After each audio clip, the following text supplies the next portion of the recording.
All right, Will Brinson, Emory Hunt stopping by here on the holiday, break down some ball.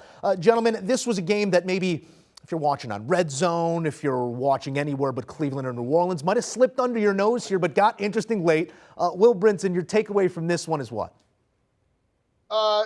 I mean, I think that the Saints are still in the hunt in the NFC South, right? I mean, like you look at the Panthers who are still playing, but look like they're going to comfortably pull away from the Lions, and you have the Buccaneers. Will determine their fate later. But I mean, the Saints sort of felt left for dead in this division, and by going into Cleveland in this just disgusting weather. I mean, we're talking two teams where the quarterbacks had props for their passing yards were under 150 Musso, and they still hit the under easily.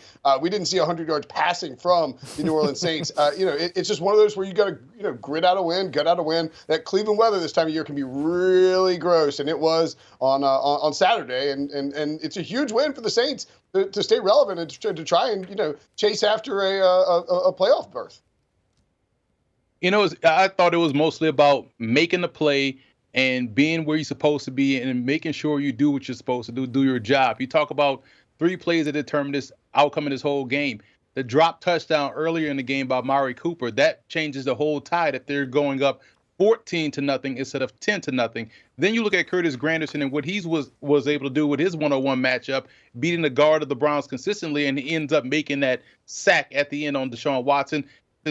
And the fact that they couldn't tackle Taysom Hill inside the 5-yard line. That broken tackle touchdown that he scored probably was the key that actually put them up and gave them what they needed to do to win the game. Well, if relevance is the issue, it seems to be slipping through the fingers of the Cleveland Browns once again. You got the highest rated defender in the league, according to Pro Football Focus. You got a running back who's put together a half decade that we've only seen before by Jim Brown. You got what you think to be your franchise quarterback. Will, as we push this forward for Cleveland, is it immediate expectation next season coming off of what we've seen, small sample size here with Deshaun's Browns?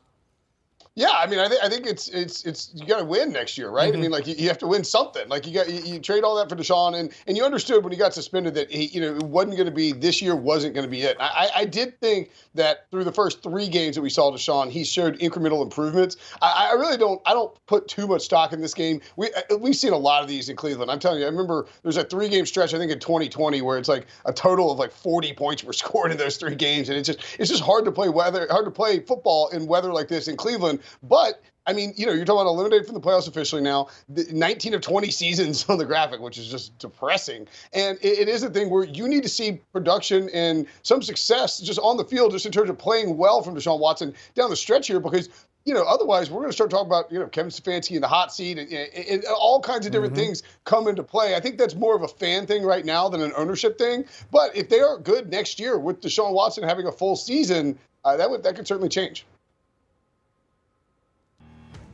All right, taking a look at the fantasy numbers coming off of this one, and as we alluded to, not a whole lot to show in this department. I mean, if you're playing right now, you're either in the semifinals, you're in your finals, if it's a 2-week final, and Alvin Kamara was a big piece probably for a number of teams here, 18 fantasy points. Taysom Hill, hard to put your finger on what he's going to give you, but double-digit points once again, as is the case for Nick Chubb and Amari Cooper.